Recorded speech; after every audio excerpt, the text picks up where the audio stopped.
Here. Oh my gosh, dude. There's already a freaking mistake, man. We're noobs at this crap. What's going on, folks? Happy Thursday. Welcome to the CBC Down and Back podcast. My name is Bill Lorman. To my right is Mr. Dylan R. Led, Stash Man himself, with the Ecuadorian caterpillar sitting on his face. It's cleaned up right now. I got a clean look coming into season 21, baby. We're just a few weeks away. In the off season, you gotta tone down the scruff. You know what I mean? I gotta come into the season looking clean. I run a little faster. The less hairs that are on my upper lip, the breathing is much easier. So we're going for a speed record at the Bubba Johnson 5K on Saturday. So I had to make sure I got everything in tune. What time is the run at? Because what if we're still in the Cornhole tournament? I'm telling you, we're going to win it. 8 p.m. is the run. And the Cornhole tournament starts at 4 p.m. So I'm planning on going straight from the championship. I'm going to release the championship airmail drag, Sebastian Barger style, right? And then immediately to the start line and start the 5K, win the 5K, double win. That's the plan. I love it. That is the plan. What is up, folks? Happy freaking Thursday. Glad to see everybody in here. What is today, Bill? August 7th. We're freaking in August. Absolutely insane. Dude, John. What up, John the Wiz? The nicest guy in Cornhole, right? It's Friday there, though. He's in the future right now. What the heck, John? Man, John. Crazy. Hope you got some good sleep, brother. But, folks, thanks for tuning in here on the CBC Down and Back podcast, the one and only Down and Back podcast, the best Down and Back podcast, the OG Down and Back. I'm just kidding. If you know, I'm just kidding, folks. If you know, you know. Oh, man. Exclamation point, join if you're here for funsies. Ed, the CPU is running slow. Bill's hair gel on point, though. And we've got the Moose Knuckle Cornhole. Yes, we do. These are like basketball jerseys, right? It's kind of the vibe of these. Yes, and we do. Richard Graybill, shout out to you, brother. He hooked us up with not just jerseys, some barbecue sauce, a couple different barbecue sauces right here. We got some Shaka's sauce, and we've got some Back 40 Texas Barbecue Grand Reserve, the barbecue sauce that won the West. And last but not least, we got some Back 40 Grill and Dust Dry Rub. So shout out Richard Graybill out of Vacaville, California. Moose Knuckle Cornhole. Give him a follow, folks. Great dude, and hooked CBC up with some gear. He's a bag rep out there. Been a great guy from day one. Yeah, great, Bill. I need when you get in here, or if you watch this a little bit later, I am grilling this weekend. Well, smoking this weekend. I'm gonna be doing chicken. I think. You tell me which sauce to use. Do I use the rub with the sauces? What do you want, dude? I'll take a little video, some pictures. We'll watch it next week on the podcast. Yeah, I'm planning on coming over and grabbing some of that chicken. Yeah, it's gonna be good. It'll be good. What's up, everybody? We're going to get into the winner's circle today. All the people that have won with CBC bags in the last week, I've probably missed about half of them, but we've got most of them in here. And then we're going to get pretty much straight into the hot topics of the week. And the chat really wanted to bring a fourth one into the mix, I guess, right? In the comments. Yeah, today. we got you guys were going off. And we got some good topics. We appreciate y'all, and that's why we put the I didn't mean to do this just like the thing, but that's why we put the post up with the clickbait titles, as the comment section may say, and because we got to get the keyboard warriors freaking hyped up. Myself being a keyboard warrior, I love a good clickbait title. Yeah. Everybody knows that I'm only tough on the internet, and so. He wasn't too tough on the sidewalk just a little while ago, folks. Throw that out there. 21-2, no big deal. But we appreciate your comments. That's the reason we put the post up, so we can get the people going, read your comments, and see where your grievances are at. And usually we try to calm y'all down a little bit. Yeah. Usually that's unless I get a little hyped up, and sometimes Bill gets a little hyped up, and we got to play a little good cop, bad cop for a second. But the main goal is to get you guys hyped up, and then we calm you down. You know what I love about these jerseys? It's like the CBC blue on them, too. It just matches the logo. It matches the freaking spray paint. I'm going to start wearing this more often. Jerry Stallions. It's clean, and it's so How light. come you didn't post my picture last week in the winner's circle? Dude, take that up with graphics guy. Did you send it to me, Jerry? Yeah. Did you tag CBC? Were you holding the bags? I think he was holding the bags. Okay, my bad. Back 40 for the wings. Graybill says the sauce is a marinade, best with tri-tip. Thanks for rocking the jerseys, fellas. Tri-tip, maybe we don't have tri-tip out here, Graybill. I love tri-tip. Yeah, but you've never had real tri-tip because you're not from the West Coast. You've never had real barbecue because you don't know how to barbecue. Well, it doesn't mean I haven't had real barbecue. All right, to the winner's circle, folks. Here we go. Right off the rip, Ian Stokel on the left, Storm Hogue on the right, getting it done with the Indies. And I think they went 2 for 1 on this day, so we should have another picture of these fellas. 2 tournaments, 2 wins, 2 different sets of CBC bags. Dude. Storm and Ian Stokel are going to be a problem. Yeah, in the they are ACO going to be a this problem. year. Yeah, those two are freaking phenomenal. Congrats, boys. That's what I'm talking about. A little hoppy action. Yeah. Who's he with there? Who is this man with no hair from his neck up? What up, Shannon? Who We'll are see you. you? We'll see you later, Shannon. Who are you, sir? Clean head. Good shooting. Yeah, I feel like I know that guy, but I don't. I don't know his name. Don't know his name. But Hoppy's on there. Yep, Cornstar shirt. Don't appreciate that, Hoppy. Clean it up, brother. Next. Oh, Dude. this is rough for me. This PTSD. You got second, I got third, and these two took first. How does that happen? Well, Randy and Mike P were throwing gas. I'm telling you right now, they took us to the dryers. They showed us you got to press your pants in the morning, sonny boy. These whippersnappers don't know how to put bags. That's what Randy said to me at one point. He said, you whippersnapper, you couldn't throw bags in the hole if you tried. And I was like, gosh dang, Mr. Randy, you're right. Good preacher Randy over there. Yeah. I can't believe that they took this down because those are the slowest boards in the venue. And They these threw two are slick side demons. Yep, they threw great, man. Yeah, They that's really did. awesome. Congrats, both you guys. It's freaking awesome. Jamie Smith Let's and the go. bearded warrior here. This guy's got more beard showing than face. Yeah, he's Good got night. he's Who is got this me. man? He's got me. Yeah, this guy chops wood. I feel like he's been on here before, and I've said that exact thing. If he doesn't know how to chop wood, I would be very surprised. Jamie, I saw you in the chat. Who is this? Who is Jamie. this? Need to know his name. Jamie and the bearded warrior get it done with the Ronins. That's what I'm talking about. He's fighting me for beard greatness right now. No, it's a whole different thing. He's in a different beard category than you. I'm not Congrats. saying that it's a better one than you. I'm just saying a different one.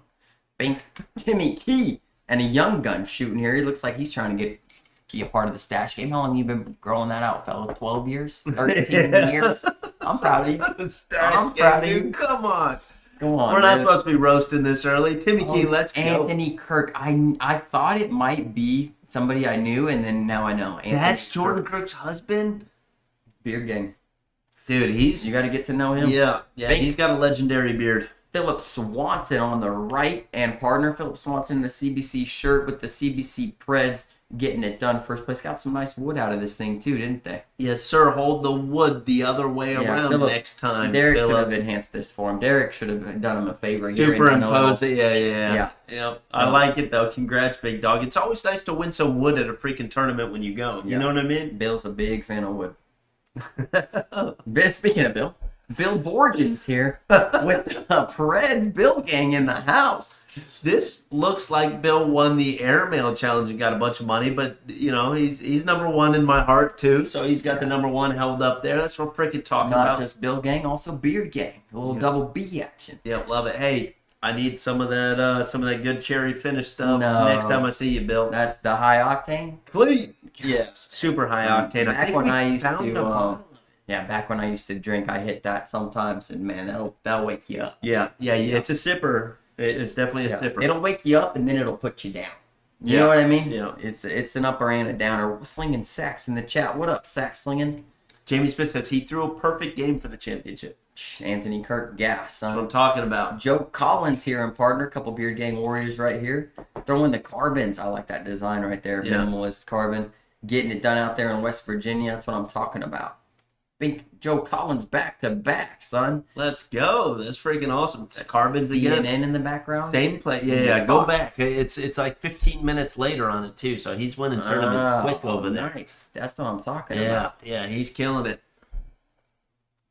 Bink, Stokel, and Storm right here again. Round 2, baby. Wildfires this time. Yeah, They're two different switching sets of back bags. and That's forth, what I'm man. The outside a little different. Or well, it went nighttime, so it went to the Indies. I think I've seen this tournament before, or I've seen it set up just in pictures online before. It looks awesome. I mean, they are downtown throwing across the freaking street, dude. Mhm. I would love to do that. We need to get a permit in Clarksville to be able to do that. Ain't Yeah. nobody downtown anyway. We'll bring people in for the business. You know what I That would mean? be cool. That would be cool. Lundy in the chat. Lundy, what up, brother? Sean Ham says, my bad, I let you guys down on the unicorn at Worlds. I told him, Bill asked, oh, it's so funny, Buck. So the unicorn is Sean Ham, the owner of Zero Bag Co. We got to meet him finally. He's a great dude. But he didn't know what a unicorn was. You have to throw a bill bag, so a front board, a side rail. Wait, you got to tell a little bit more about this. Okay, we call it the unicorn. This is something that we have yet to see in our, 2.5 years of broadcasting. Yeah. Right? So every time there's an opportunity for a unicorn, we have to bring it up. Now tell them what the unicorn is. Yeah, so it's a by the same player or in succession bag by bag. So as long as the same player either have to throw a front board, a side board, and one off of the back by themselves, or it would have to go, I throw a front board, they throw one off the back, then I throw a side rail. Like it either has to happen in succession or by the same player, called a unicorn. If they hit both side rails somehow, even more rare than a unicorn, it is an around the world. Around the world, never seen before. No. Unicorn, never seen. So we don't really even talk about the around the world, but front board, side board, off the back, other side rail. Just so you guys know, at your local tournament, if you see somebody and you spot a unicorn, send us a DM. Please send it if you got it on video. I want to see video. We've got to see it. Yeah. We're waiting for one at the major. Sean was so. Sean Ham. I'm telling you, we were rooting for it. Not really against you, brother, but we got to root for it. I told him afterward about it, and he was laughing about it. It was good stuff, man. Oh man, that's great. Good shooting though, Sean. Bink, a little Hoppy Kayla action. Kayla with a little broken wing there. It looks like. What happened? Down wing. I don't know. Still winning tournaments though. Yeah, heck yeah. That's what I'm talking about. Congrats. First place. Let's go, Hops. There they are again. Round Kenzie says you can do that for us. It can't be on purpose, Kenzie. Don't be ridiculous. Don't be ridiculous. If we catch it on the stream court and I'm not recording, I'm going to be so upset. Oh. It's not even funny. Gosh, that would be the worst. Yeah, we need to record everything. What it could be used for well is if you throw a unicorn and you have it recorded, if you think you're playing bad, just revert back to that video. You're like, hey, it could be worse. It could be worse. So, man. Bink. Oh! Let's go. I did throw 9+ on the night. Sean Majors was a hard carry. Boy, broke my back, but I would do it again for you, Sean. And I threw against Bill. You can ask Bill. Let me talk. Wait, let me specify the fact that we didn't throw on the same side. We did not throw on the same. It does not matter. Dylan still has something in his mind that if he sees me in a structured tournament, not on the sidewalk, he's throwing insane. So Dylan said he threw a 9+ over the entire night. Mm-hmm. I played him twice. The only team we lost to him both times. The first game, he threw an 11. Averaged an 11. The second game, he averaged a 10-4-8. Threw a 9 the rest of the night, right? Not a 9. He had to throw below a 9 to average to that 9. The only games he throws crazy above a 9. Yeah, so that's true. Insane. And I was throwing, and this wasn't just bags in the hole, folks. I was hitting some stuff. Yeah, it was not. I hit an and one at one point. I hit like a level 3 pushes, some cut and roll bags. I mean, I was cooking. Yeah, I was only against Bill though. They were my best games. He was on the other side. So what we're trying to do is we're playing doubles this year at ACO, and you guys will see a lot about that. But I'm trying to manifest the fact that when I see across the board that Bill is my partner, I'm going to try to manifest that he's not my partner, that I'm actually playing against him so that I can throw We will never lose if he does that. If he does that, we won't lose. We will be kings of cornhole in doubles. But in reality, when we played at the only major we played at this year in pool play, I was throwing gas. Yeah. We both, we threw gas the whole time. I threw okay. I was like 8-3, 8-4, somewhere I was there. hammering. Yeah, I was in the 10s. Yeah. Yeah. But anyway, sorry, that's enough about me. Second place. Me. Yeah, congrats, dude. Congrats. Molly, let's go. That's my lady right there. Old Molly Blevins and Mr. Ashton McDaniel getting it done with the Ronins. Love to see it. Sir, that's awesome. They match the white t-shirts, right? The old white t-shirt match in action. Bink Molly again with another second place. Bada bing, bada with this guy. Molly. What are we doing? I thought Hold we the taught you bag better. upside You down. can't even look at your partner's bag, babe, and be like, "Hey, flip that sucker over. We need some dang branding out Yeah, here." what is this? How much to read that? What is that bag called? A Ninor? That's You like know what is that? it's like hanging the flag, the U.S. flag upside down. You can't do that. You can't do it with our bags. Were you guys in distress or something? What's going on here? Cody says, "I'm glad our cash games got canceled at Worlds." Yeah, because you would have played. He's saying, Oh, he if would we have played went with you, against and I you. would. Yeah. Cody, we can do it. I'm telling you, dude, I slapped this kid on the sidewalk, dude. Cody, 21-2 an hour How ago. far away were we from Bill's sidewalk? Roughly 600 miles. So probably gonna be okay. There it is. Hey, yeah, he took me out, dude. He took me out. I don't know. It is what it is, dude. He took me out. Bill was throwing great though. I was throwing okay. Yeah. You know, I had to carry Norris. No big deal. What's going on, Curtis? Norris really held his own against me. He was throwing good. He was throwing good. Yeah. He just couldn't. The one game at one point, folks, I think I threw my first 16 in a row in the hole. Like, it was a problem. It was a problem. And I could not beat Sean harder than you beat Norris. I couldn't do it. Yeah. No. And my DPR on Sean was like 1.2. Yeah. Mine was like a 3-something, and Norris did like an 8.5, dude. Yeah. It was crazy. It was rough. Aaron said Bill threw good till I came up to watch. Yeah, Aaron did get to witness a little bit of Bill and I throwing at the major. It was we had a little bit of a crowd going up there. They're like, who are these commentators freaking throwing? Was that was it the Clarksville one? Yeah, that was a lot of fun. Aaron, I keep coming up, dude. I gotta get rid of the anxiety at the big tournaments. You know what I mean? What up, Zach Dawson? You are on the list for me and Bill to smoke you and Colby. A couple of Slim Reapers, put you in the grave. 100%. Yeah. Slim Reaper's going to the grave. Tanya Lambert, let's go, Yeah. Tanya, and a little bit of Todd Taylor action right there. That's what I'm talking about. Those the frog. No, they're the Envies. Envies. Oh, the Duck Envies. Envies. Yes, sir. Envy's a popular freaking bag. I'll tell you what. Parker Berger picked up an Envy and threw a 150 in frame games. That's First crazy. time throwing. First time throwing them. Well, first day throwing him. He might have done some down and backs, but yeah, ridiculous. Bink. Oh, little CBC trivia. How many US dollar coins are needed to blanket the surface area of an ACO cornhole court? Wow, Derek put this in here. The whole court. So that means like US dollar coins. So he's talking about Morgan dollars because that's on there. It's a little bit big. It's the size chat. of How many do you think? a little bit over a $50. Chat, pop it in. What do you think? How many US dollar coins? We're saying Morgan dollars here. Are needed to blanket the surface area of an ACO cornhole court.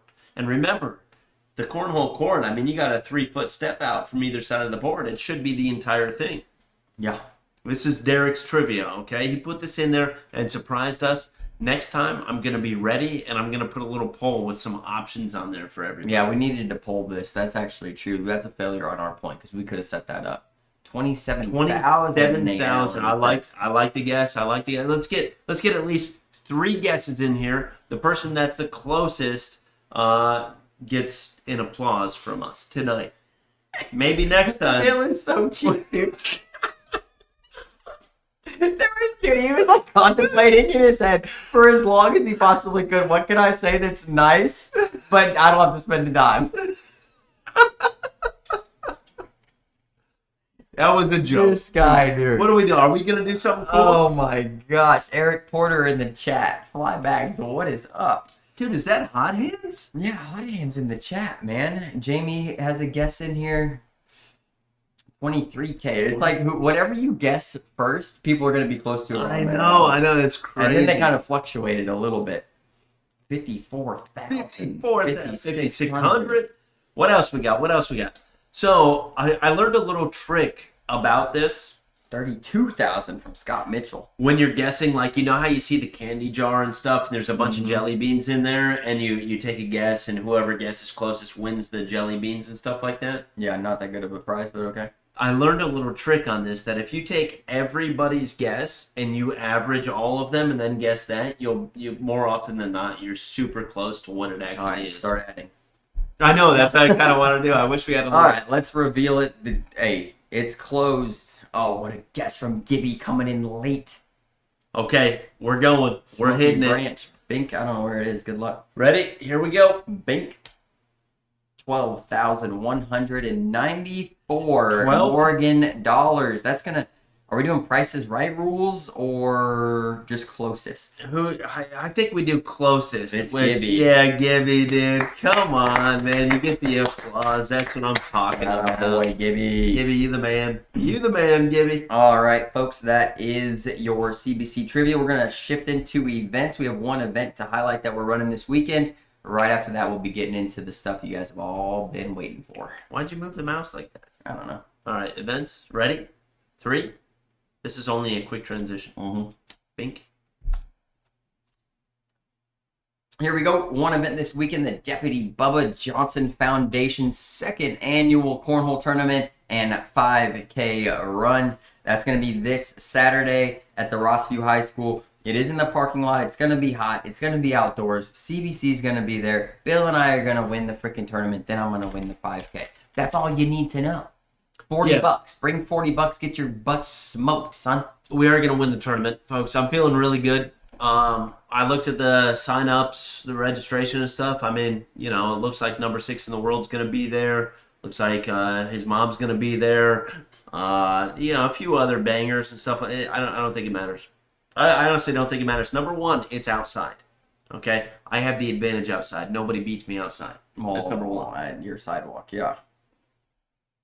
You know what, Bill, you're going to win. Dude, this is a confidence thing here, and you're bringing me down right now.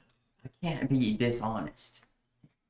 Dude, we're going to win. Remember your neighbor's backyard? That was outside, and I just smoked you. Oh, but I mean, I threw pretty dang good. Yeah, we did smoke them. We haven't seen those guys since. They said they were going to start playing cornhole. We haven't seen the boards since we smoked them, folks.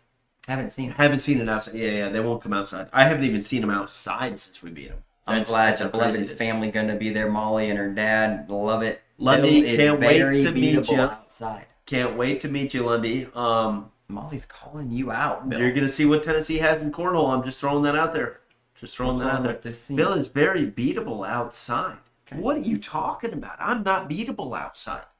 You may have the advantage until you throw your usual Bill back. Very true, Dustin. Dustin, I will throw 1 or 2. We may even record it. Yeah, this starts at 4 o'clock though, folks. Come support these people. They're great people. Great event. They support all the Tennessee law enforcement. So every dollar they make goes to families who have lost or have wounded law enforcement officers in their family across the state. So really cool thing. We are grateful to be a part of it. Really appreciate these people a ton. So please support if you can. We're going to tear it up. Aaron? Even if you got Bryce and you came out, you're still going to get smoked. Just throwing that out there. Aaron, I'm telling you, I'm unbeatable outside. Yeah. So, you'll see some podium. Unbeatable. You'll see some podium picks. No big deal. Unbeatable. all right. Let's move on. The family. Let's move on from it.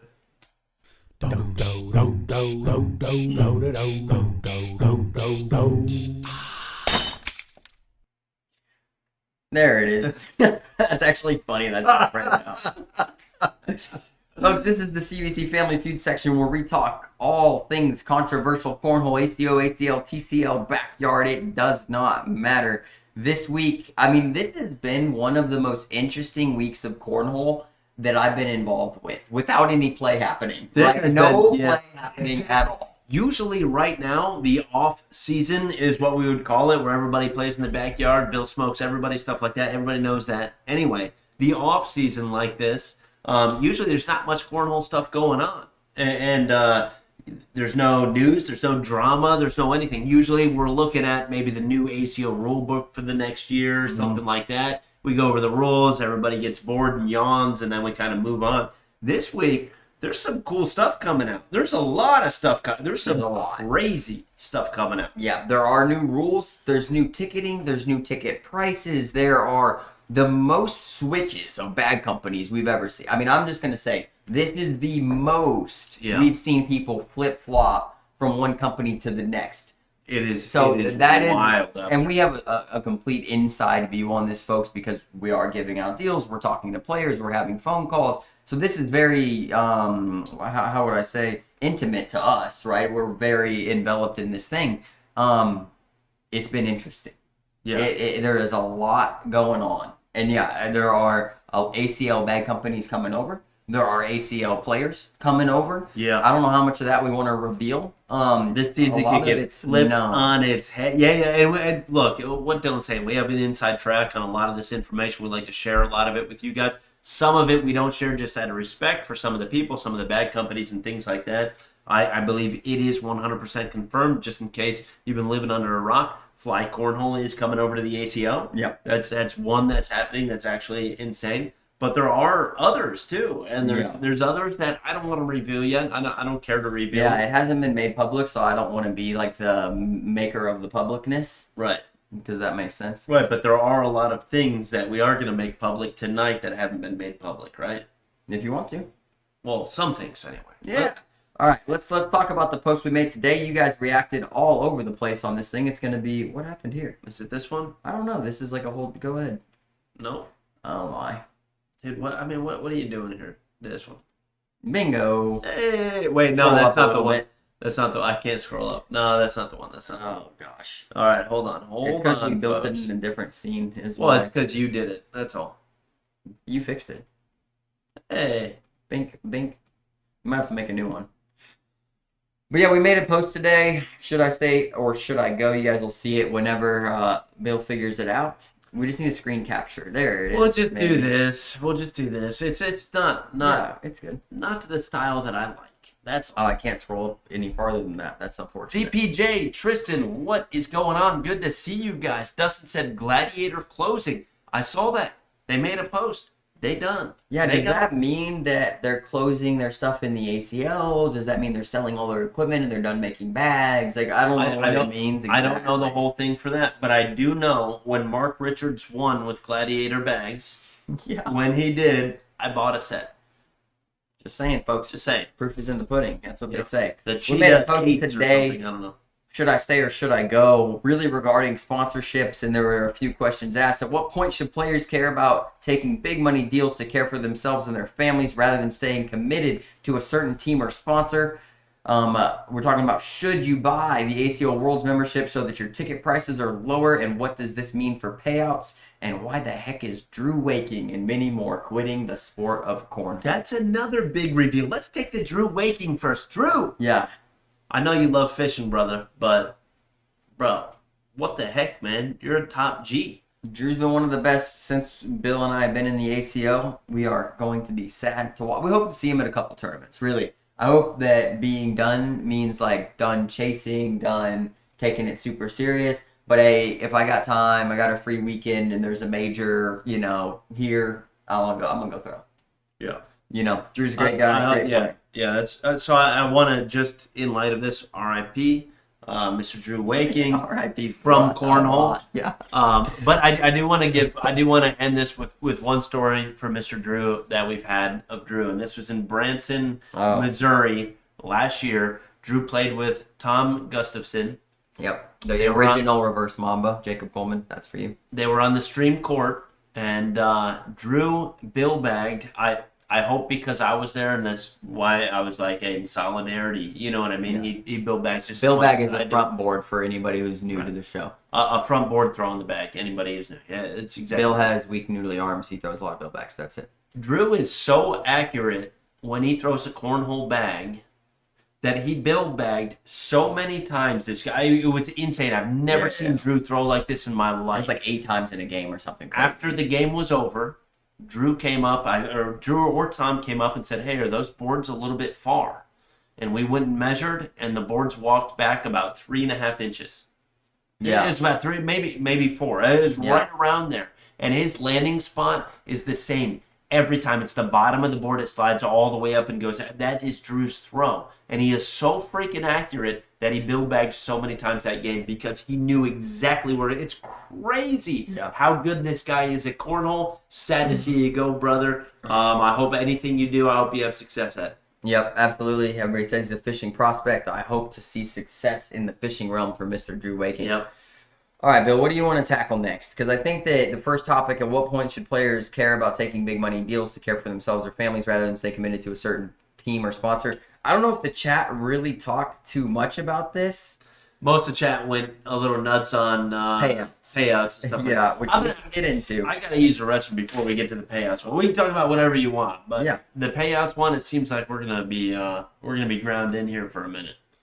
Yeah, we probably are. First? Yeah, go ahead. Go to the bathroom real quick, and then we can kind of dive into that. So I think that the overall premises of everybody's grievances here, and we feel this, we wish we could change it for you. We wish we could see the finance book so we know where we could move the money to make the payouts more. We want to see our players get paid more because if we're not using the external mic set, we'll be good. Mike, it said turn the mic off. Last time Bill went to the bathroom, he had an external mic on and everybody got to hear him use the restroom. Anyways, because if you guys make more money playing, we get to pay you less. Great for us. Win-win, right? Win-win. But what's going on here is the World's payouts were lower, and we haven't seen, and the World's memberships are going up. So membership to be in the ACO is going up. Ticket prices are going up. So I think that what you guys, the players, and that's including myself and Bill, we are players. We are like, okay, if the memberships are going up by, say, $10 from $50 to $60, let's say there's 5,000 players in the ACO. I think it's closer to 4,000. Let's go with 4,000. So 4,000 times 10, that's $40,000. So I think that most people are kind of looking at that. That's one thing is the memberships, $40,000 extra dollars coming into the ACO. Where is it coming back to the players? Are we getting bigger venues? Are we getting new boards? Are we getting... Are we getting more pitch pads? I think that it's fair if you're a player and you see rises in tickets and memberships that you kind of want to know, is something going to increase? And I think that the number one grievance of most ACO players and even ACL players who don't know anything about the ACO is that the payouts are not good. So I think that the players are hoping that the membership extension of price and ticket extension of price is going to go into that bucket. Do you think that's a fair grievance to have, Bill? No, I personally, on the inside, I don't think it's a fair grievance. And then this is me, and you're going to take a much different take, and I'm probably going to get roasted for what I think, right? Let's look. We love to roast Bill. At the bottom of this, it says, my numbers may be off a little. Guess that's why payouts were low. Or hold on. So in my eyes, they lost $50,000 by having it out west. Lost 50,000. Oh, you didn't. I didn't read anything. I'm just here. Okay. Yeah. No, I thought that's one you were talking about there because that we kind of complimented what you were saying there. You know what I mean? Yeah. So okay, let's read one and then. Do you want to read Greg Scott's big fella right here? So Greg Scott discusses poker payouts, which we have discussed before on here, how you have guaranteed money, and then if a certain number of people show up, there's a percentage of their buy-in that goes to it. And my wife read it out to me earlier, and she's like, I think Greg Scott needs to run not just the money, but the tournament payouts at these tournaments, because it sounds like he has a very great comment here. And I went on probably a 15-minute tangent after she said that. And I love how poker does this, right? I love how poker does this. They guarantee money. They do all this. It is beautiful how they do that. They make money off people showing up to their venue. These poker tournaments, like the World Poker Tour, is an actual tour which goes to different places, stuff like that. Other ones are. So it is pretty close to Cornhole. Like, pretty close, you know what I mean? But it's not the exact same for something like Cornhole. And the reason that I say that is because Frank Gears is trying to grow Cornhole in numerous locations, right? Numerous locations. And we could talk about, like, I think Todd's comment probably shows up or fits this a little bit better than Greg's, but I'm still going to go with Greg's here with the guaranteed stuff, right? He's pretty much saying, you guarantee $5,000 for a tournament. That's what the ACO does primarily for any major. And then if you hit past that $5,000 in signups, then a smaller percentage of whoever shows up, it just adds to the pot and adds to the pot. You can kind of see that ticker moving up as people sign up and stuff. So it may entice you to want to go more or something, is it's a great comment, and I like that. I like how. Oh yeah. Are you kidding me, Derek? Derek's here. Derek, come say hi to the folks. Oh, come say. You don't even have your jersey on. No, I'm just getting some fabric. Hi. Graphics guy's here.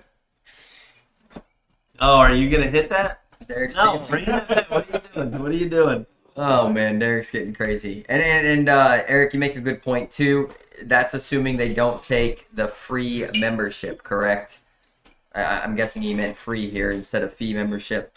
And that is correct. There is a free membership this year, which is new. So there could be memberships down because of that. But I do believe that most of the players we saw are buying the world's level membership, which went up $10.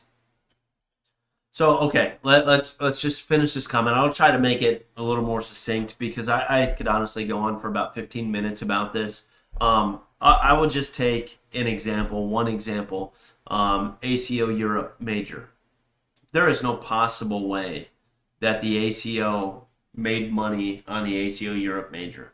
Flying people over the big ocean and then setting them up in hotels, finding a venue, getting boards, structuring the tournament, which the showing wasn't phenomenal over there. That doesn't mean it's not going to be phenomenal in 2 to 3 years. You have to start somewhere. Right. Just like if I don't know how many people are in the chat that decided to start a local blind draw or a local cornhole club. When you did, there probably wasn't that many people at the beginning unless you're taking over a club or something. Right, That's what happens. That's what happens. So the amount of loss that the ACO has, and this is just one example, and it is an extreme example compared to, I don't know, having a tournament out west or something like that, right? This one's extreme because Europe just starting to develop, right? The amount of loss that a company has to take to, the amount of loss and risk a company has to take to be able to do something like that, is it worth it in 5 years? Probably. I don't know if it's going to be. Frank doesn't know if it's going to be. Nobody at the ACO knows if Europe is going to pick up cornhole just like the U.S. did. Nobody knows these things, but you got to freaking try.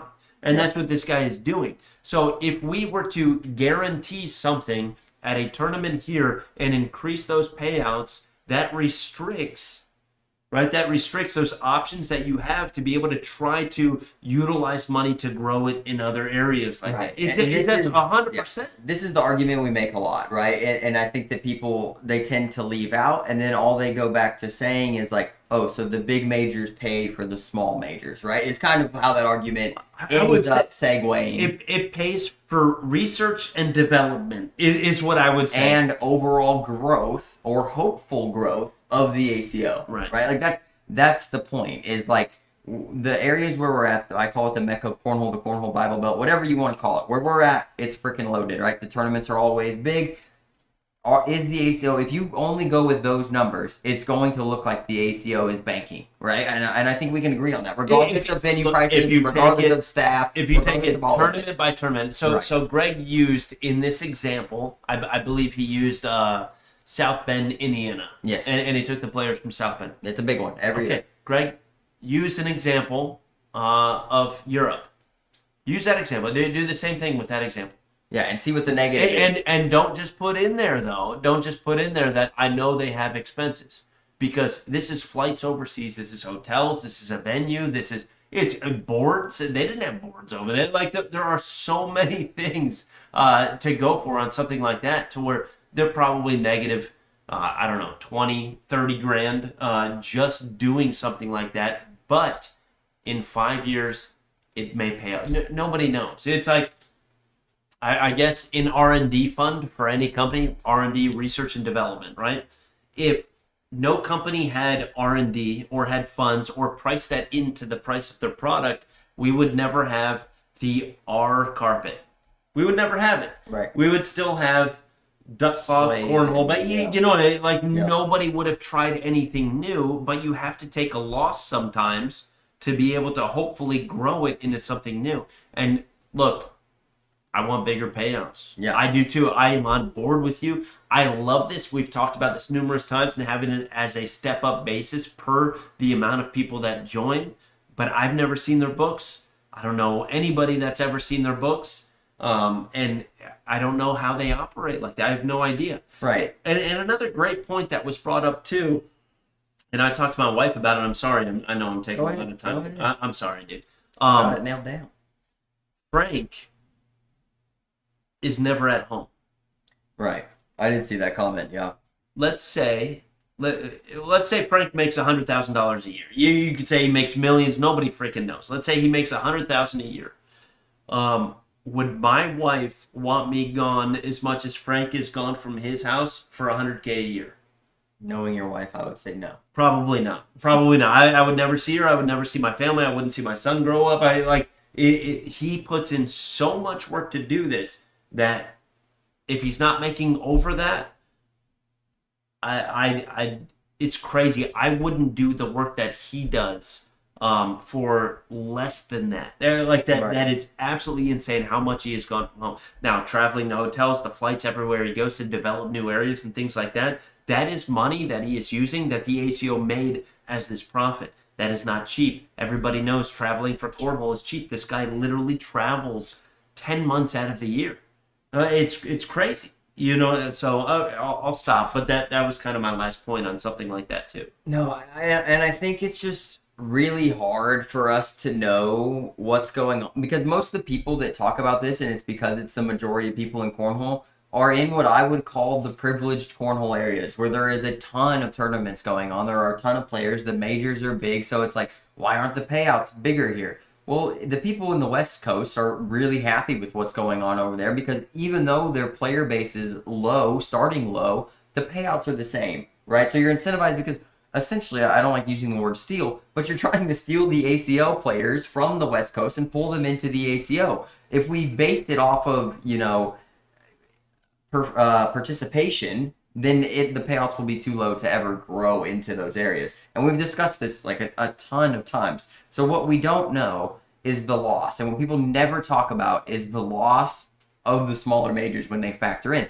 Because it's impossible to know. We really don't know what it is. And you could take the payout structure, $5,000, and subtract it by the entries and get that negative amount. But then you have to do the travel costs, like we talked about, what it costs to pay a staff, what it costs to pay a streaming service that everybody wants at every single major as well. Right. All of these things cost money that we can't see. We don't know how much it costs. Like, we agree. We want the payouts to be larger. Maybe the reason ticket prices have gone up and membership prices have gone up is because the ACO is operating at a loss right now, right? And it could be, though, and people just think, oh, the ACO is making more money here. That must mean, or they're charging more money here. That must mean that we get higher payouts. Let me throw this at you because what we're talking about, and I would love higher payouts. That to the core, I really want it. I absolutely hate seeing that some people made third in bracket and got $50 or nothing. Or nothing in some of these tournaments. We don't like it. I absolutely hate that. I honestly think it's ridiculous too. I do, but again, I have not seen their finances. I haven't seen what they do for this, and I know they take massive losses in certain locations. So everybody tries to base this off of other sports. Like Greg took poker as an example for something like that, right? You could take darts, you could take pool, you could take, there's numerous sports that are always similar to this.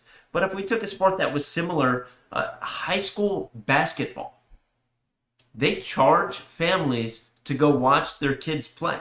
They charge families to do that.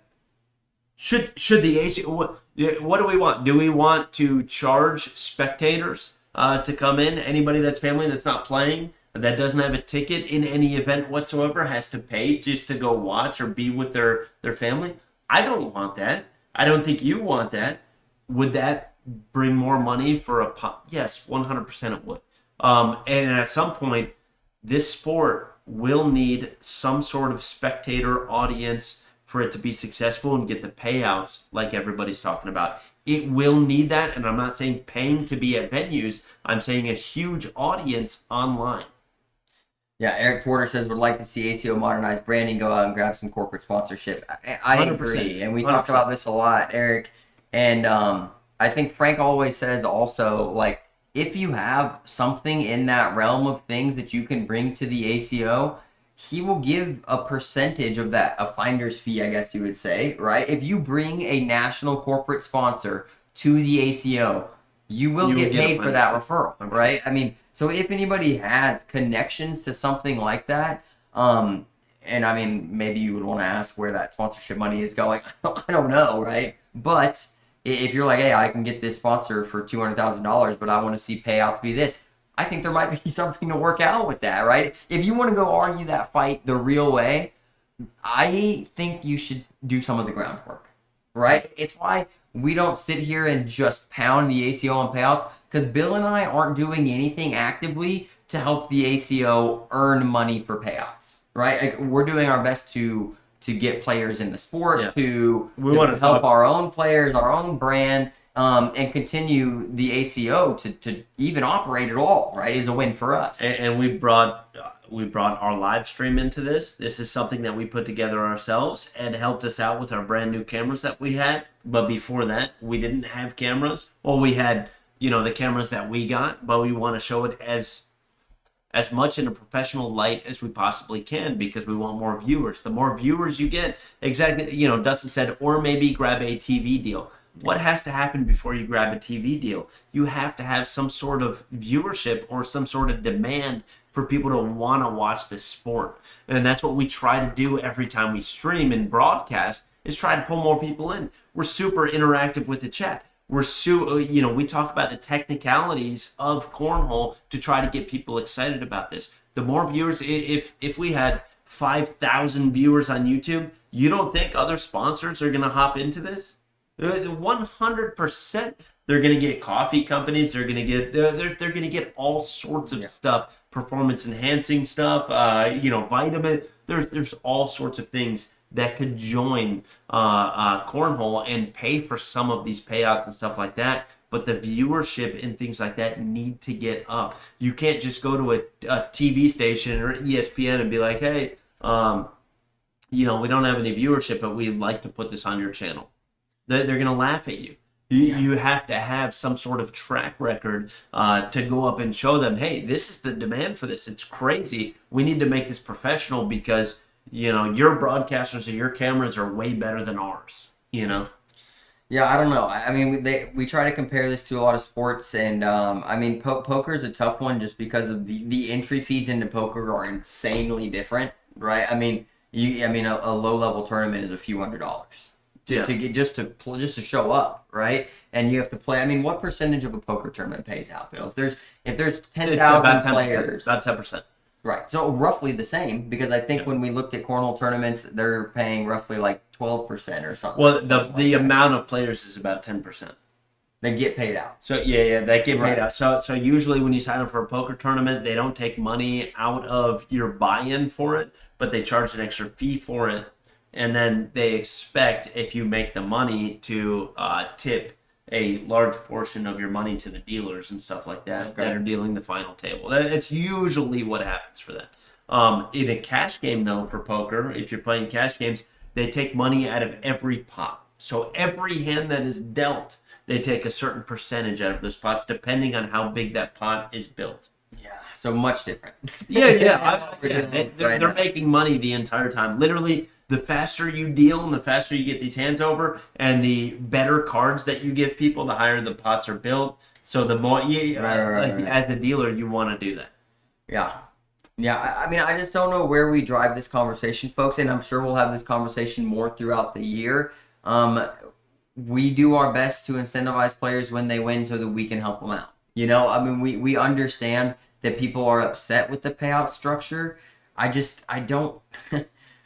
don't think there's a lot of things you can be this good at, which doesn't take a lot of time. There's players that are really good in 8 months, right? I mean, how many things can you do, right, that you can be that good that fast? It's super, super rare, and then get paid for being that good at it. A low-impact sport that can be played year-round, venues and facilities given, entry fees bare minimum just about to play in the ACO. I mean, it really is. And so I think it's just a blessing in general to get paid out at all. It's tough.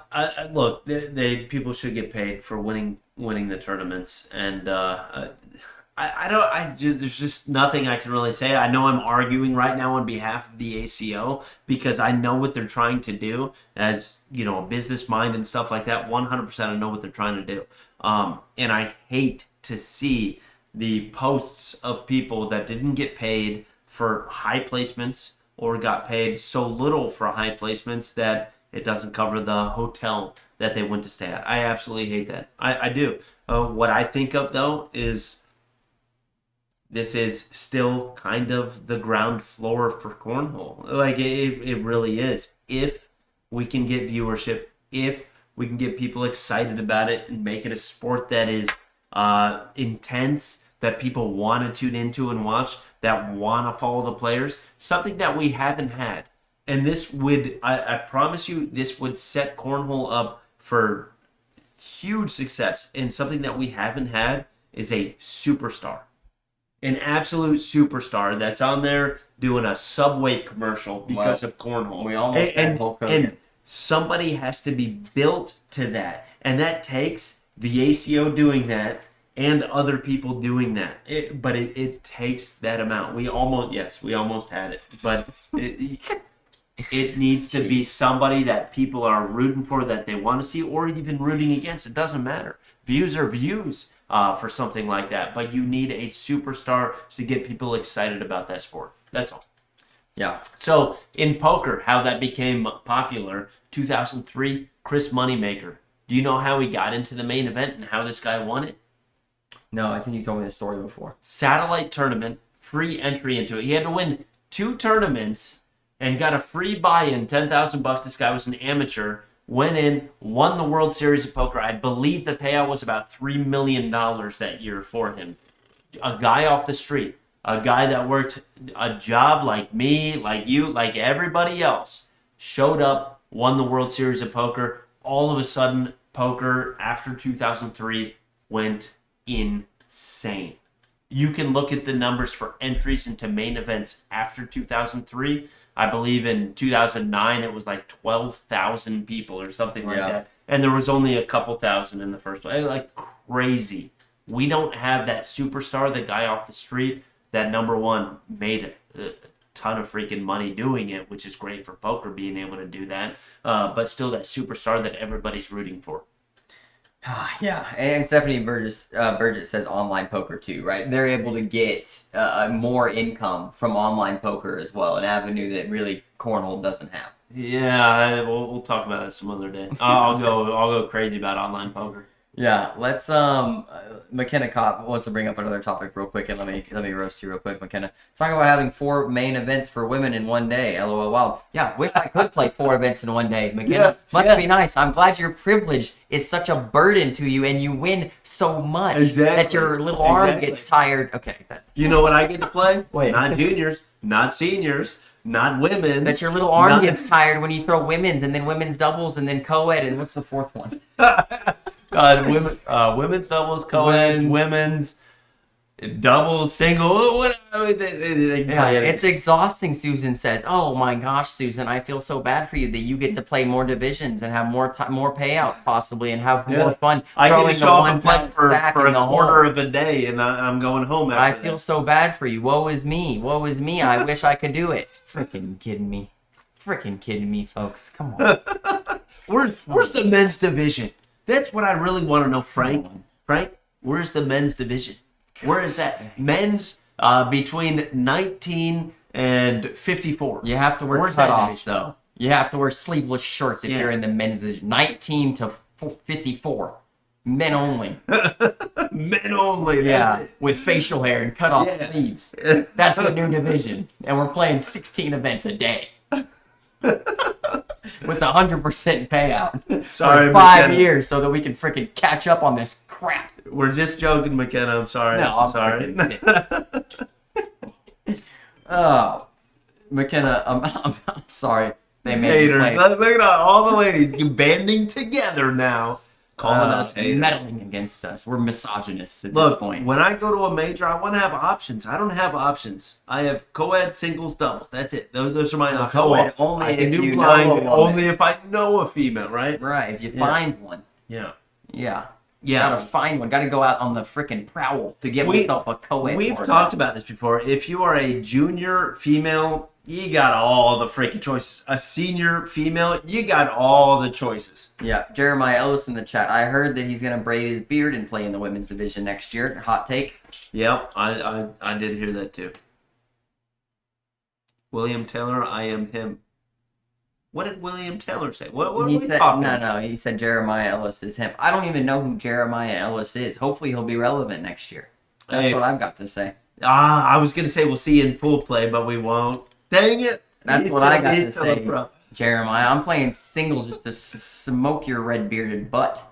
Hey. That's it. When can I tune in to the freaking The whole podcast? truth. The whole truth. I'm dying to freaking tune into this. If you give me a dang hat or a shirt, dude, I'm going to wear it, brother. I can't wait to see this stuff, man. You and AJ Sims is He freaking did tell awesome. me that he was recording the other day. So we are excited that Jeremiah and AJ Sims and all the hype Cornhole is going to have a podcast. So that's exciting, really exciting stuff. Don't try to compete with us. But if you want to call it the Down and Back podcast, you can call it that. We will give you the rights to call it Down and Back podcast. You got to put a little number 2 next to it. And then we're A junior would be good. Down and Back Junior. You let us know when you want to record. We're going to have you on. Jeremiah Ellis. We will bring the whole truth. Let me know when you on want our podcast. When you want to drop your bum of a partner and run doubles with me too. All right, you let me know. Are you freaking kidding me? I thought we were running. Oh yeah, Jeremiah's lifetime pro. Bro, Jeremiah, you and me, and have Dylan take whoever you're going to be taking this year. Jeremiah, I'll tell you the time that I became a hater. Right, it's when we were friends. Right, way back when. You were throwing those pitch icon bags, those little bricks. You remember those days? Anyways, you ran a 5K one day inspired by me. You remember this? You were sweating. It was hard for you. You remember that? And then you never did it again. That's when I became a hater. You gave up. Jeremiah, there was You gave up. You know what I mean? You freaking didn't give up against Matt Guy throwing bags in the hole, but you can't run freaking a couple miles a day. Get it together, dude. Dylan's going to hate me for this, Jeremiah, but I promise you, I believe it's 2 years ago now when you were playing in the ACO. I had no idea who you were. Maybe it was a little more than 2. No, it was about 2 years ago. At Spooky Nook, I had no idea. And we were doing our picks, and he was talking about Jeremiah Ellis. He's like, I know this guy. This guy just hasn't played in a while. This guy is a dog. Like, he kept talking, and then we saw you, dude. He put me in on it, and you freaking superstar right there, dude. I never said anything like that. Yeah, he did. He's gonna talk crap. I promise you. I said this guy maybe top 20. He said this guy used to be this, is unknown right now, and I promise you, this dude is and you are, dude. No, I didn't Freaking say clean. I didn't say anything like that. I would have never said anything good about Jeremiah. I never picked him on the family picks either. I never said he was the Hertz kryptonite. I never supported him more than anybody else. I never did that. I would never do that. I would never do that for somebody like that. Oh, the whole truth, that's the freaking truth. How about that? Cheers, brother. Yeah, sorry. All right, let me calm down. Where were we at? What were we talking about that got us that fired up? Women's doubles, women's singles. No, we're not getting back into the stuff. privileged divisions. All right. Jeremiah, come on, dude. Hey, Yeah. let's have you on. Let's have you on. We We'll want the bring you whole on. truth. Yeah. But I'm going to bring the whole truth, not you. Yeah. Okay? We'll share your podcast. You share ours. I mean, we're helping each other out here. You know what I'm saying? Dawson Cummings. What is up, brother? What is up? I didn't even know what we want to talk about here, Bill. What was the next subject? The memberships. We already pretty much covered that, right? I think we're going to be Ticket talking prices about are more. We're going to be talking about the showcase item here is sponsorships. Sponsorships. Yes. Let's talk about that. I'm the one who's drinking freaking alcohol here. Well, who's talking about alcohol? I don't know. Are your brain cells rotted? I don't drink. You don't remember? Well, I blacked out a little bit. You have the range black. Okay. When I put that's fair. So I That's got to fair. revert from whoever that is, stashed right back to Dylan Arlen. You gotta give me some time. Reload. That's fair. Yeah. That is fair. Yeah. Okay, sponsorships, folks. It has been absolutely insane this season. We are seeing more people move around than ever before. We're seeing the biggest deals in the ACO being given out by bag companies. We don't know where they're getting the money from, folks. There's freaking leprechauns in some of these dang. There are people's leprechauns. pockets. It's crazy. So I have a theory on this. There are actually 2 theories. Let's not bring those theories up until we talk about some of the big names moving. Okay. You want to start with our own team? You want to start with our team? Oh, yeah. I don't care. We don't have to. Isaac Hurt started this, so if you guys are going to blame anybody, you blame Isaac Hurt. Blame Isaac. Because he switched to Big D Isaac. mid-season.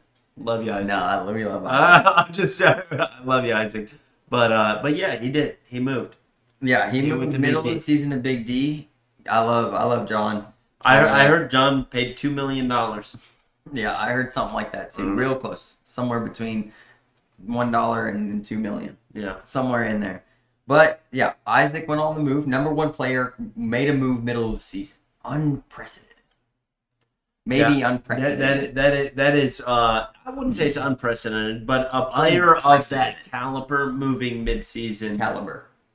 I said caliper. Yeah. My bad. Sometimes I get those confused. Come on, man. Give me a break here. Great caliper. All right. Anyways, go ahead. No, you already ruined it. Donnie, good to see you playing the ACO this year. Next up on the list of people moving on, Drew Waking moving on completely out of the game, not throwing any bags at all. Drew, if I see you with a bag in hand, I'll ask you to leave the building. Yeah. I better be able to beat you in about 2 months, Drew. We haven't seen where Sebastian's going yet, so the reigning king of Cornhole has not made an announcement whether he's staying or going, which is a big deal. I think that Basement Bags is a good company. I like Magnum, at least. I don't know Jason Barnt, but I know Magnum. Good guy. Basement Bags, they are the reigning bag of Cornhole. That's Magnum Dampier? Yeah, he's one of the owners. Yeah. Okay. All right. Yeah, I think we had a couple big names move. Braden Easterling. Yep, Moved to State 31, and State 31 picked up a plethora of players from what we're seeing so far. Braden Easterling, along with Tanner Neal, T. Nelly. I think he finished somewhere around 474 in the world last year, so big pick up there for State 31. That was a uncalled for joke. I love T. Nelly. T. Nelly, you're awesome. Dylan, I don't know what that was. What was what? You guys talk too much crap. That's what I gotta say. You guys talk too much crap. Yeah. No, T. Nelly's a good guy. They picked up Chase and Megan Puckett. A couple more from our team. So State 31, we've got beef now. No big deal. I love this. I love it. Who else moved on? Scotty Ball's looking for a sponsor right now. Scotty Ball is looking for sponsorship, so that's going to be a big pickup for somebody. I know High Roller signed a bunch of people, including Byron Sisson is a big pickup for High Roller. Did they pick up Sammy Vansickle? I don't know. I haven't seen where Sammy landed yet. I haven't seen that. And And Todd some people- Gammon. Oh. You're right, Dustin. Todd Gammon picking up some people. CJ Yeah. CJ, Davin Luther's Barnes. Pleasure. Yep. Actually, Todd picked up a couple too many CBC players, so also on the list. Yep, you're on the shit list, Todd. I will cut you. That's about it. We can't discuss our pickups yet. We got some big names. Oh in no, the we got a works. big reveal coming today. This is why this podcast is titled "Silly Season." Yeah, it's been wild. This is what it is. It's just wild. It's been absolutely wild. insane. It's been insane the past couple years, going through this part of the season, and it's fun. But it's also you have a little bit of anxiety. It's fun though. Yeah, Slim Reapers to BD bags. Yeah, it's Chris good Day. call. Let's talk. Chris, I don't want to be disrespectful with this at all. I just want to say what happened. Chris Day, playing singles, playing great in the final 32, loses, takes 5th place, walks over to Brother Bag Co. tent, takes off whatever bag sponsor gear he was wearing, puts on Brother Bag gear, takes a picture posted. Chris Day is now Brother Bags. I've never seen anything like it in my life. We have seen something like it before. We have seen a tournament end, bags thrown in a trash can, and then walk over. Yeah, maybe that. We have seen that. But it had Philly Worlds. season. This That's was what it is. Worlds. Yeah, this was Worlds. That was Buffalo something Boards, else. Donnie says. Buffalo Boards is technically Wreck-It now, right? Wreck-It Ralph, yeah. Re- Yeah. Wreck-It Sports. Yeah, Wreck-It Ralph. I think that also there's some other people moving on from CBC. I don't know if they've announced or not, so I don't want to speak on it. Yeah, we can only talk about people that have announced. Yeah, Lisa Hill and Brandon Lacewell went to BD Bags. So BD Bags with some big pickups. The Slim Reapers went to BD Bags. Ooh, yeah, they got some big pickups there. I like that. That's awesome. Yeah, I've heard there's some others on the move. Like I said, I don't want to name this too much. People get really... So a couple of seasons ago, I partially revealed that somebody was on the move, and this person had a conversation with me a couple of weeks later that their bag sponsor didn't know that they were going to be on the move, and I revealed it, and it was hurting their heart, and so I try to refrain from any sort of things that could be speculative because I'm such a nice person, you know. Zach Dawson going to reveal some information here. Okay. No, put it in the chat if you don't want it to show up on the podcast. Zach Dawson says Sebastian may join the dark side. That's all I can say. It is 100% confirmed. Sebastian is going to BD. And he's thrown for BD I'm joking. It's not 100% Did he not throw for BD That was before? a complete joke. I'm not. Yeah, before he threw for us. So Sebastian, he's moving around a lot, Sebastian. We got to watch that. When BD, CBC, basement, maybe back to BD. We don't know. And I think that's what somebody put in the comments. Like, should you worry about somebody who switches bag companies every year, Bill? Does that throw up a red flag for you? If you look at a player and you're like, wow, they've switched bag companies every year for the last 3 years. Is that bad? Okay. We're gonna get into this now? Because I think that goes into the actual question, which is, at what point should players care about taking big money deals, which big money is pretty relative right here in the ACO. Not very big, but it is relatively big to these ACO deals. To care for themselves and their families rather than stay committed to a certain team or sponsor, and I'm going to add in there, and a bag, right? Because I think sticking to a bag is a point that we can speak to a little bit. Let me do something here. People can see whatever you're doing, so be that's good. Fine. Be good. I think Drew Waking is like way behind on the chat right now. He's talking about Drew, go watch the beginning, man. He's somewhere behind. Yeah, somewhere behind. What are you looking? I want to pull this one up right here. All right. Lucky's. I like Charlie Case. Lucky's going. We're plugging him right now, and that's okay. He put up a post earlier, and I want to read this before we get into the nitty gritty of something like this. He said, "Well, it's that time of year again, sponsor season, when players try to find a bag sponsor or other sponsor for next season. When you're hunting, I would like to give you some advice. Bag companies have a lot of options. What sets you above the rest? Playing 10 blind draws a week is great, but not big at selling." Right? He's 100% true about that. Are you willing to promote those bag companies and sell their products? This is just a business. Just playing doesn't sell bags is what he put out there. Have you ever tried the bags from the company you are applying to? Very good point. We're going to circle back to here in a minute. Most players can adjust, but always good to know what you're getting into on both sides, right? And that's really a comment for the bag company right now. Is like, hey, I want you to be able to throw my bags. Well, if you've never thrown my bags, why the heck am I going to sponsor you? Because I don't want you to be, number one in the world, and all of a sudden you switch to my bags and can't throw them. Like that would be, I guess, bad on the bag company, or something that we look at for that anyway. How does a bag company know you will be loyal? That's a question that you were just talking about right there. Do you change bag companies mid-season or at the end of every season? This is Charlie Case putting this out. I think it's a legitimate comment, legitimate thought.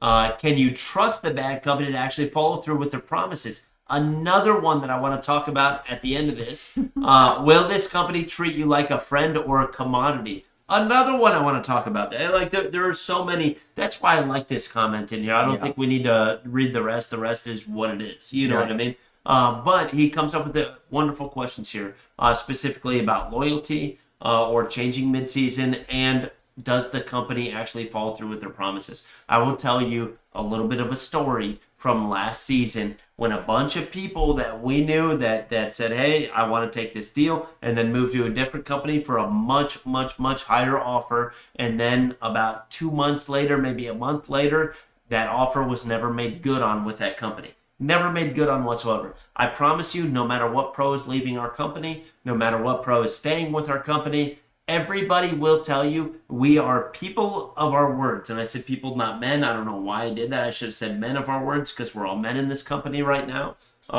But we are men of our words compared to what we have heard numerous people. And it's insane to me that you put yourself out there and you're going to offer somebody a sponsorship and not follow through on what you said you would do. That is number one in my book. That is number one in my book for people that I sponsor, and that is number one in my book for me as a commitment to those people. Everybody that signs on to CBC, we tell them, if we under-promise, we will over-deliver. You will get more benefits than we talk about on a phone conversation on anything than you think you will get. But this is what I can lock in hard line right now.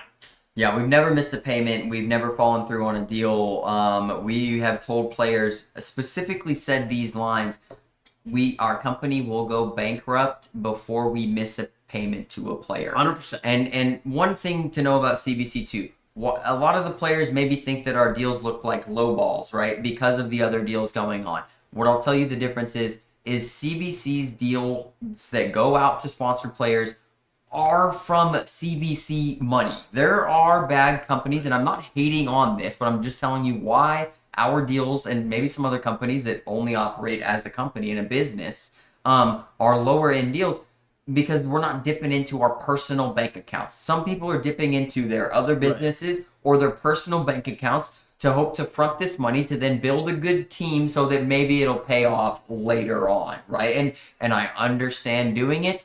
It's not going to happen from us. The reason the deals are the way they are from us is because we know we can pay it with what we have. Right. That is 100%. One question I want to ask you, Bill, on this topic of, and it's going to kind of lead into the next one, of what you were talking about with the people not following through on deals, right? Yeah. There is something that goes on where we have heard multiple different companies don't follow through on their deals, right? Why do you think the players hold that stuff tight to their chests? I don't know. Is this a good question? Dude, this is because this nuts baffles me. If I'm a player, it's probably because they want to get paid.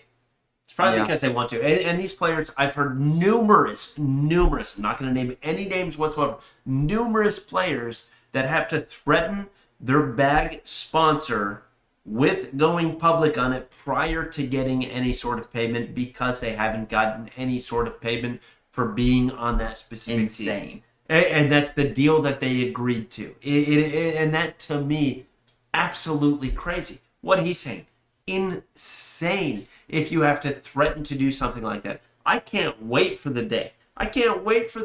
That somebody is disgruntled and just hops online and says, hey, I took this happened, I'm done. Screw this. This guy's not a good guy. I can't wait to see that. I'm sorry. I can't.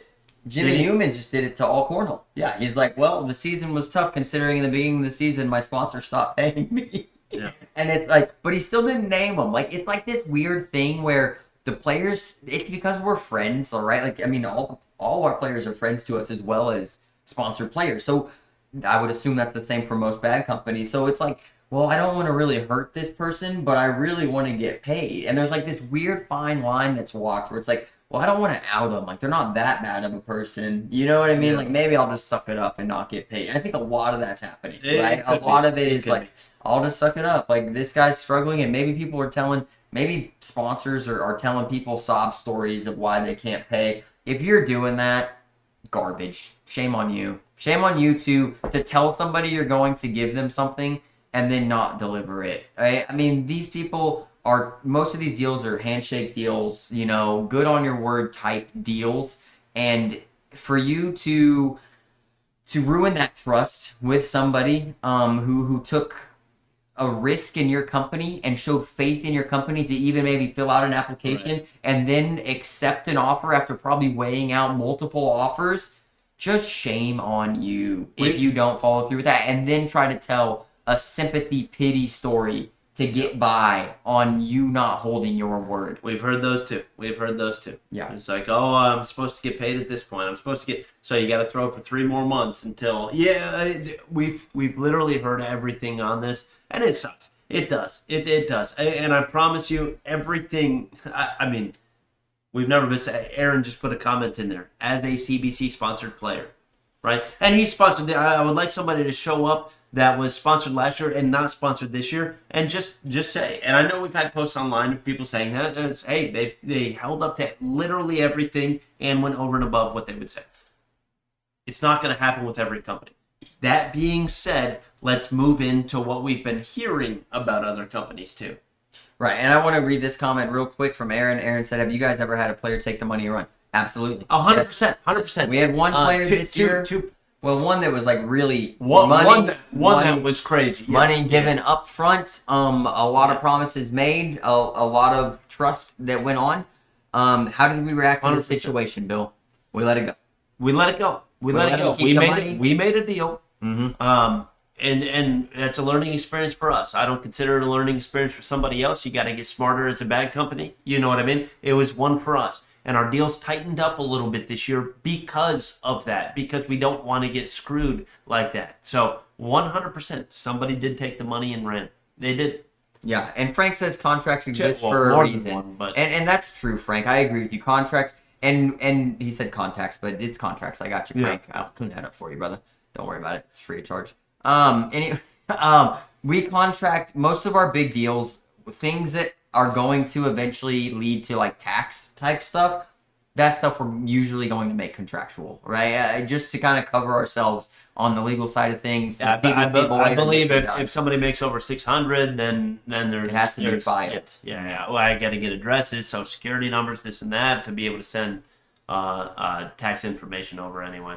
Yeah. So, I mean, there's a huge trust that goes on. We've been burned, Aaron, 100%. How did we react to it? With grace. You know, we moved right through it. We knew we had the money, and maybe that person was struggling.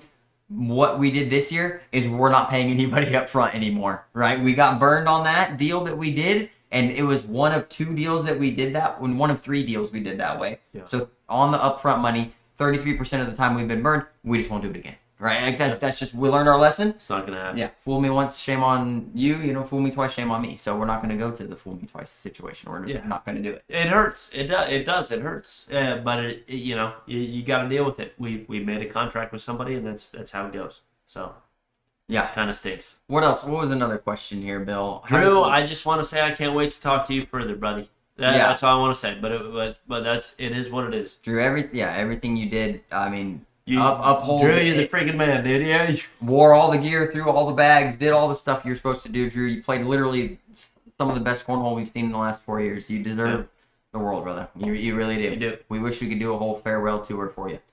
We really would. CBC would send you to give you the best send-off post of all time. If you ever come back, let me know. Here we go. Here we go. I gotta smoke you on the sidewalk. Incoming DM from Drew Waking. What's your best deal? Okay. So we kind of covered the can you trust a bad company to actually follow through with all their promises. So, I mean, what we tell you with that, folks, is if you're looking at a bad company you don't know anything about, you don't know anything about the owner, reach out to players that used to be on that sponsored team, right, and no longer is. Get the 411. What I have faith in is that you could ask anybody from season 19 up through season 20, even half of season 18 when we started the bad company around January. Ask any CBC player that's been on the team. Anybody. That is there or not here anymore. Doesn't matter. Ask them. And we hope they give you the truth because we know what it is. Yeah. We know exactly what it is. Won't hide a single thing. You know, so that's... We have nothing, absolutely nothing now. We've always...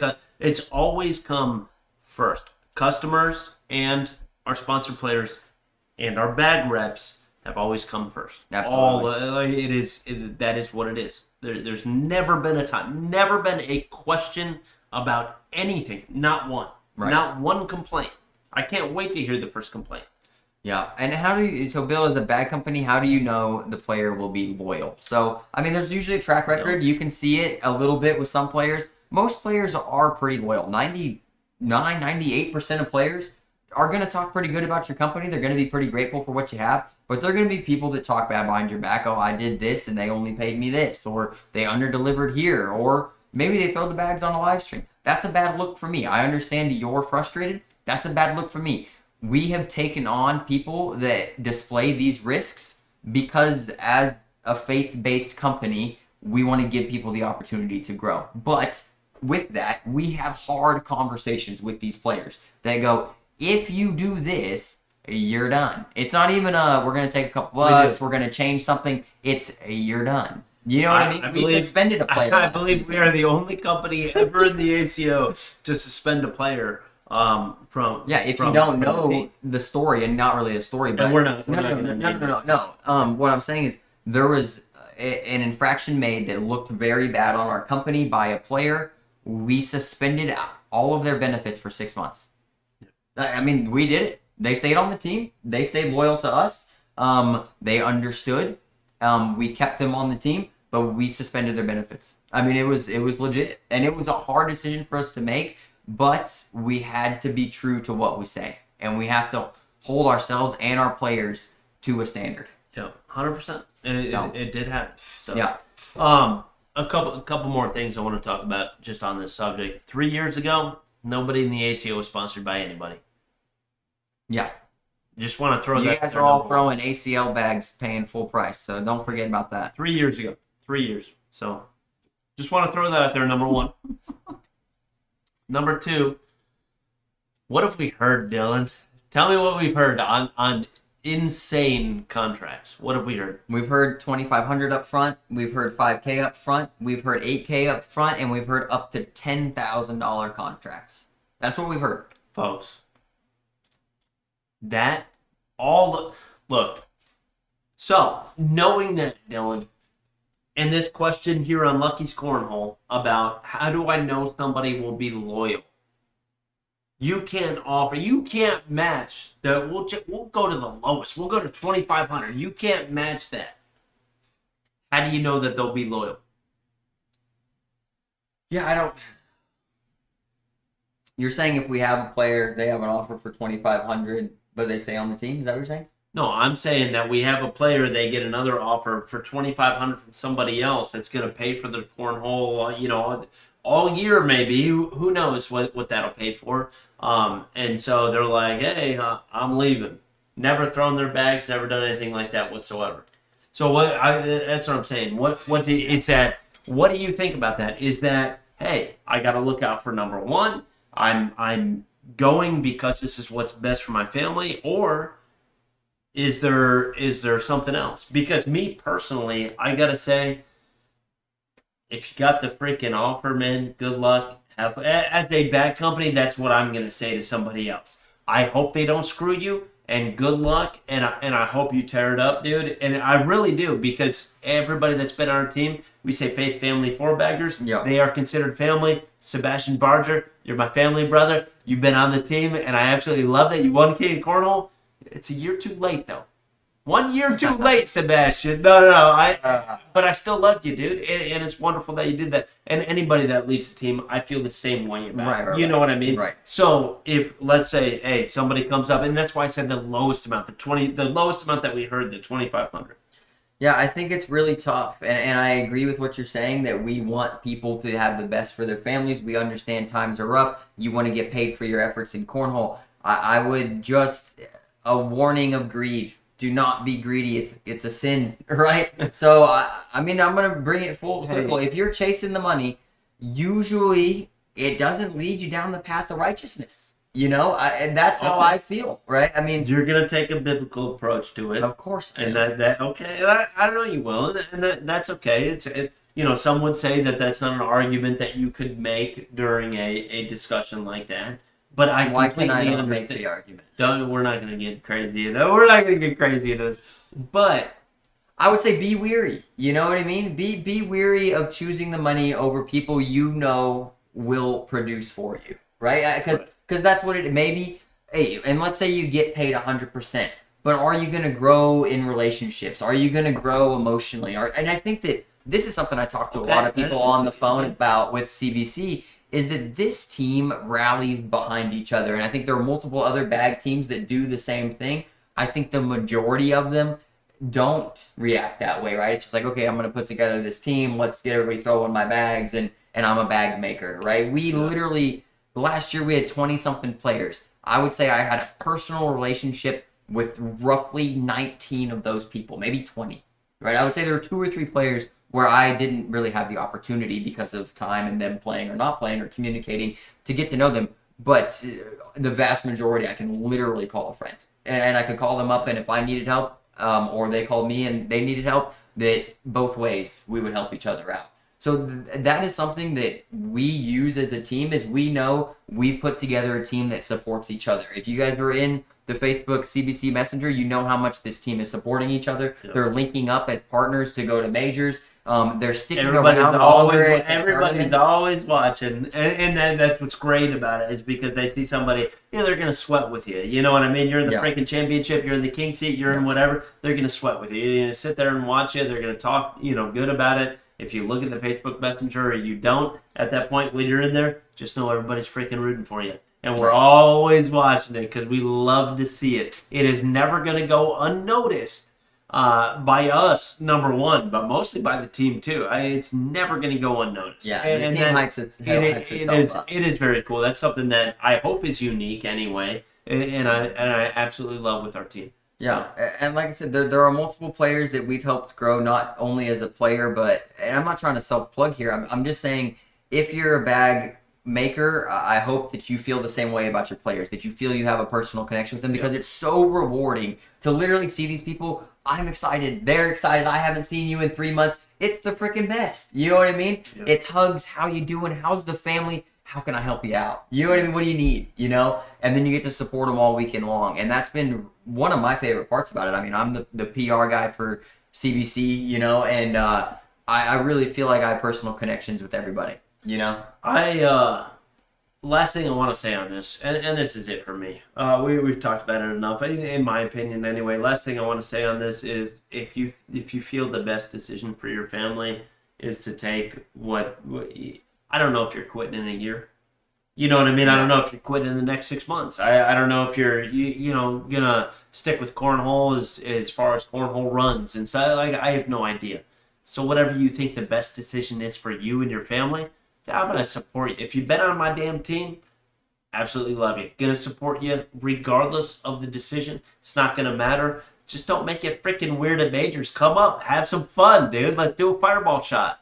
Not with Dylan though. Do you want to answer Scotty's question, Bill? Should a top 10 player have all cornhole funds covered for a season? Scotty, I mean, I would say definitely top 9. He's joking. Dude, he's such an asshole, Scotty. That's a good joke. That was funny. Scotty, what I would say on this is going to get into another 10-minute discussion about stuff. Well, I would just say it's not possible depending on how many majors you go to. I don't think that there's enough of a return on a top 10 player. Maybe there is one, maybe there is more than one, but saying you go to 10 majors, which, we'd love to have our players go to 10 majors. I think it's a pretty good freaking number. Each major probably costs roughly $500, and I think that's on the low side of things. Let's say $500. That means that that player needs $5,000 for their cornhole funds.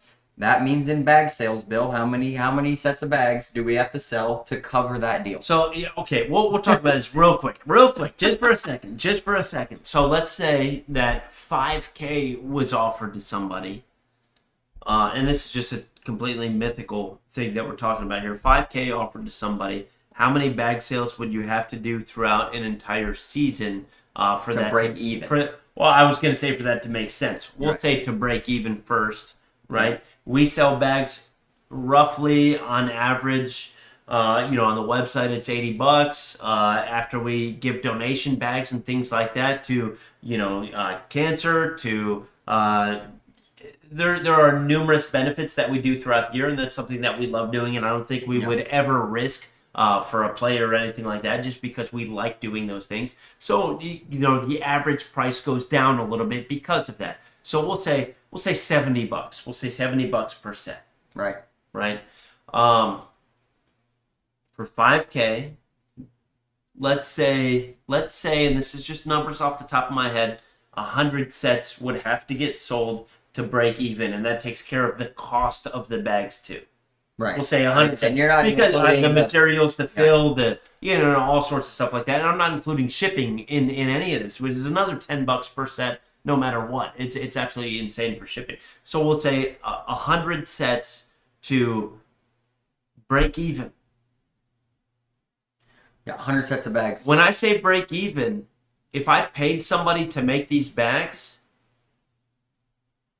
we're not break even anymore, folks. You know, I'm paying a salary for somebody also. That's me making the bags, which means it's time away from my family, time away from everything. And 100 sets does not take 10 minutes to make. You like that it takes a while to make.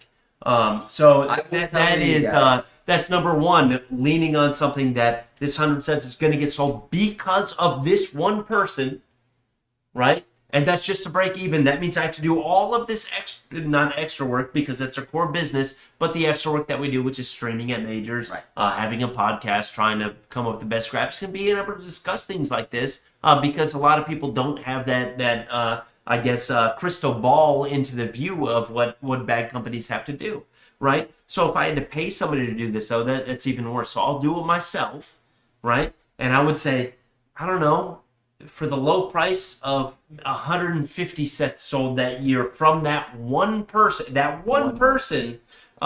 sure, it's worth it. That's to sponsor one top 10 player. You can't have any other players. One top 10, and that person cannot throw bad. They can't throw bad because you need them to play well. You need, right. I mean, everything else. It's not possible right now with how many bag companies there are in the ACO, folks. Like, that's just what it is. Like, we build this big team to get ourselves out there, and we love creating a family within CBC. This is a waiting process as a bag company. I'm telling you right now, we are in a phase where it might be 5 or 10 years before we can ever think about doing anything like that. It's just, and I wanted to say this, is out of the 3 seasons that we've done, we have had one bag rep or player, which we've probably had roughly 60 to 80 of these people total that we sponsored and or bag rep for our company. One person has sold close to 150 sets, and they've been with us since the start. There is one. I guarantee it. No other person has moved that many sets. I will never give the name of this person because we absolutely, and they love us too much. There is no way they'd ever let we do. We love these people so much. We already plug our players too much. They get picked up by the rest of the companies. There's only been one. Been one. That is that good. And it's crazy. I want to put that out there because, look, we'll just take. I think it was on our post earlier today. How many memberships were purchased for season 20? I think they said it was 3,100, right? Okay. 30. We'll say 3,800, just to say 38. We'll say 4,000, but I believe it was 3,100. That's what I believe it was. Memberships purchased. That does not mean that these people are going to majors and playing majors. That does not mean that these people even need bags. Okay. Out of those people, how many are sponsored and get free? But how many? You could go on and on about this. But I'm gonna play the most conservative ever for the side of the player that wants to be sponsored, right? And say that there are 4,000 people that bought it, and none of them have free bags or bag sponsorships. None of them. Yeah. There were, I believe, 80 bag companies in the ACO. 80. Divide that real quick. How many players do we actually get? What is that? 47? Yeah, something like that. 47 players per bag company. If you made the pie even, 47 per. It's right around. I have to do the math. It may be 50. I don't know, but it's very close to that.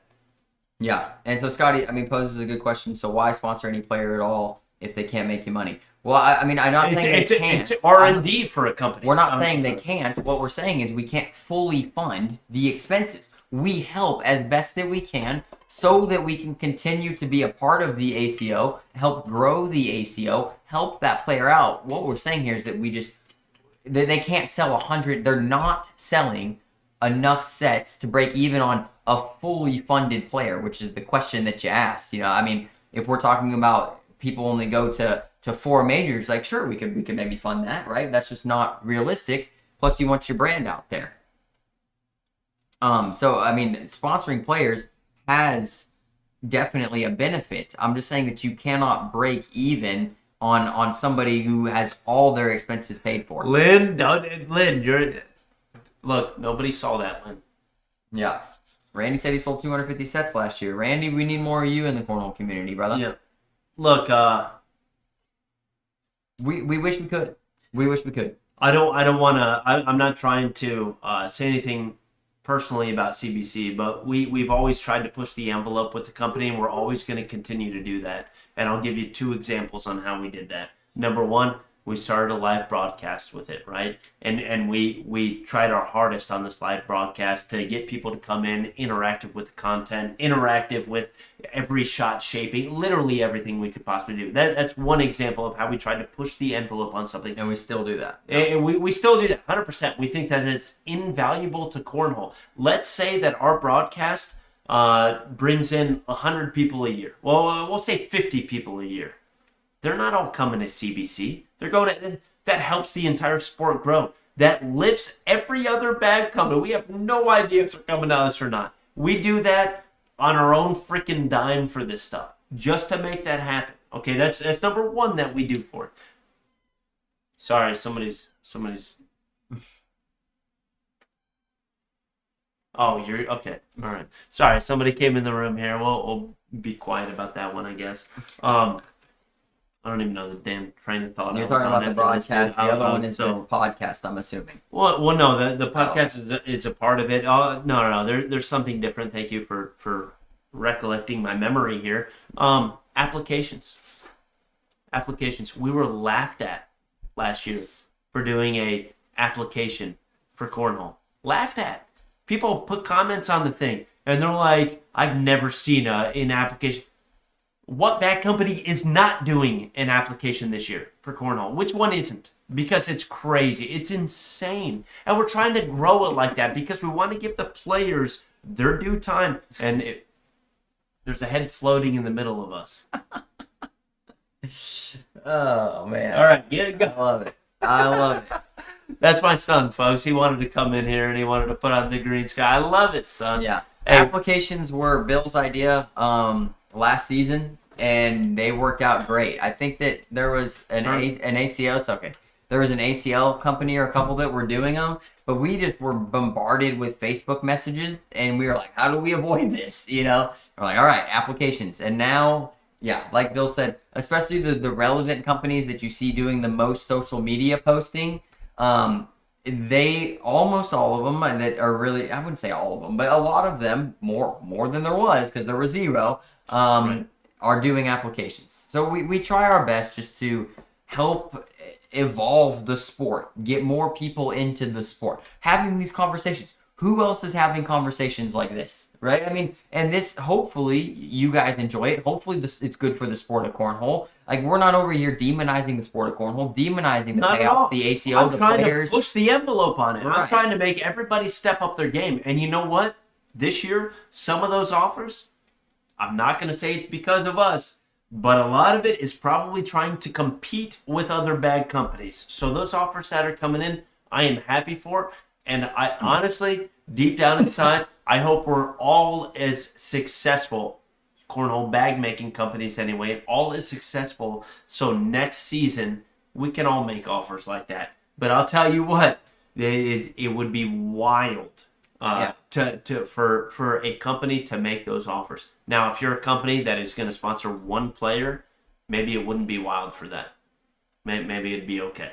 Right. One player. And that's it, though. And that player better not just show up to 4 majors. They better show up to literally everything, and they better win almost. You know, and it is. I'm telling you, there's a lot of things, and if you're a bag maker, take risks. You know, this last year, we took a risk on having a big team. We were like, all right, we're going to try this out. We went from like 3 people our first season to finish with like 7 our second season. And then last season, we were like, we're going to freaking go for it, right? And we went for it. And a lot of other people try to do the same thing. Like I said, folks, don't give out the big deals and try to have a big team if you're a new bag maker to the ACO. The market is not what you see. You see us for some reason and think that we are making millions of dollars. It's not happening. I promise it's not happening. And you know how you know right now is because our big name players are leaving. Right? That's how you know. We can't match the deals, folks. And I'm not saying that we don't have any money, but if we were to match those deals, we'd be broke. And then maybe we wouldn't be able to broadcast or sponsor anybody. And then where we're not helping the sport anymore, right? And our whole goal, the reason I even stopped playing competitively is because what I felt we were doing here was more important than being a good player. Yeah, I could have been the number one player in the world. I'm not saying I was that good, but even if I was, he could have. Even if I was, I couldn't affect the sport the way we are now. So we had to shift gears and have some sacrifices. We've worked for 3 years with $0, folks. We've worked for free for 3 years. Yep. Yeah, I mean, it's so that we could pay players. And still, it's not good enough. Our sponsorships aren't good enough for some people. You know, it's like it's crazy, really. And we wish that people spent the time in the shop that we do, and the hours that we do, and the conversations that we have. But the reality is, we're just waiting. You know, and we're gonna be here, and we're gonna support the entire sport, every single player, sponsored by us or not, talk crap about us or not. We love you, and we're gonna keep doing our freaking thing. Yeah, we are. Doesn't matter. That's really doesn't matter. That should do it, I think. Yeah. And we appreciate everybody coming in. We really do. What a great podcast again tonight. We really appreciate the chat being interactive. Getting your guys' input is huge to us. We always hope that the ACO and Cornhole people watch our podcast, and hopefully they take some of the things you guys are saying, take some of the things that we're saying, and apply them to upcoming seasons. And we've seen that in the past, where if we really spoke about a rule and you guys were outspoken about it, either on our Facebook post or on this podcast, we've seen things change within days of our podcast posting. Maybe it was coincidence, but it's happened more than once, folks. So be consistent. Make sure you're looking for solutions if you have complaints. There's a couple rules I still want to talk about, but that's fun. We'll get them next week. Yeah, we'll get them next week. I love it. Thanks, folks, for tuning into the CBC Down and Back podcast, one and only CBC Down and Back podcast. This is CBC, Faith, Family, Four Baggers. Out.